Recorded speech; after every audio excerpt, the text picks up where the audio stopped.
Welcome back to Farmbiz with Markay. Now we are making progress in this Ross 308 from Agrited Hatchery that we talked about 8 days and some hours ago, because we are in the early hour of day 9. So these birds, they are really doing well now, because this space I must increase the size of this space that I created for them before. I need to shift this partition by tomorrow, day 10, because their size is increasing by the day.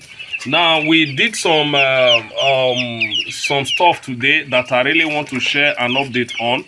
Like the video we made yesterday, day 8, I stated the medication we are to give by that day 8 and day 9, which is today, for 2 consecutive days. That is the anti-coccidia medication. That's what they are still taking right now. So they are going to take it for 2 consecutive days.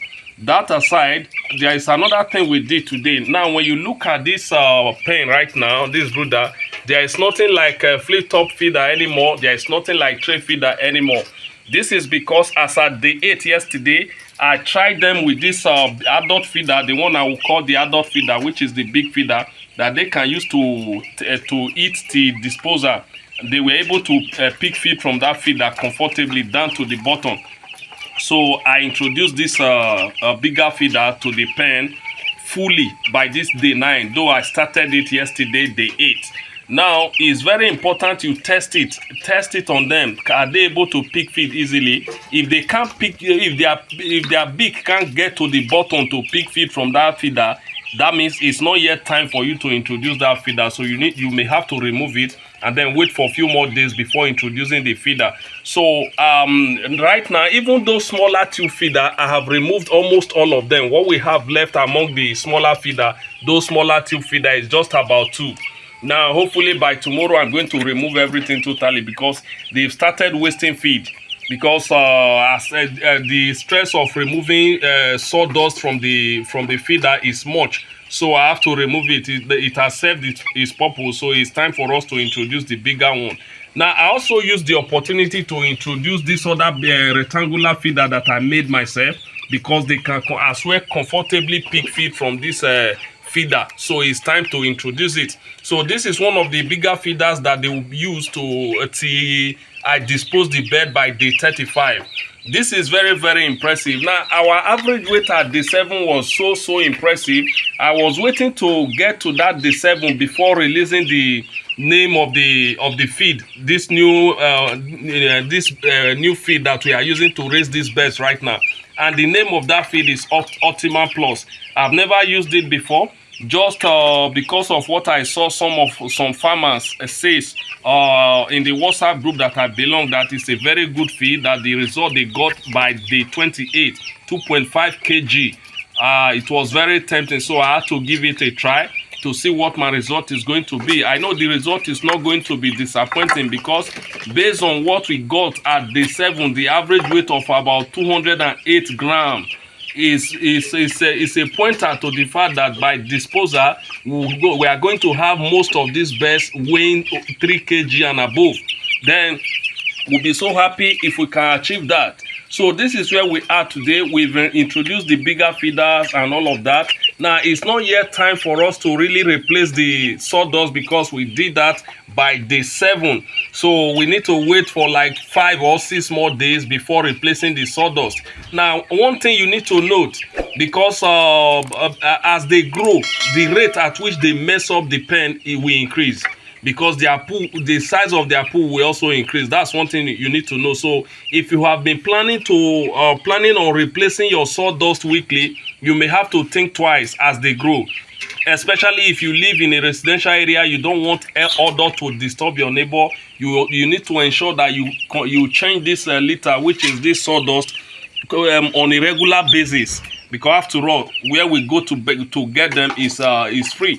So they don't charge us normally. So it's just for you to get there, pick the quantity you want, and then come to your pen and use it. So this is it.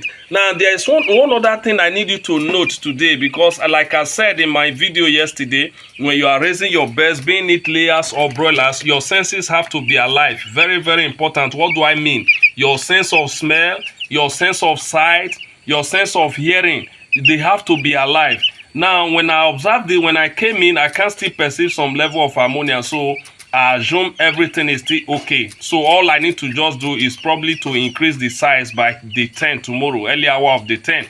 Now, another thing you also need to start doing, if you've not been doing that since day 1, is to continuously monitor their poo.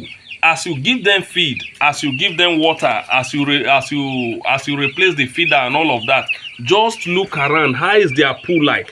Is it normal? Like this particular one is very, very okay. Normal poo, no greenish poo and all of that. So no sign of coccidiosis. So, but we don't have to wait until there is an outbreak of coccidiosis before trying to treat them. No, a good farmer should not do that. So you have to prevent it before it occurs. That's one of the laws you must abide.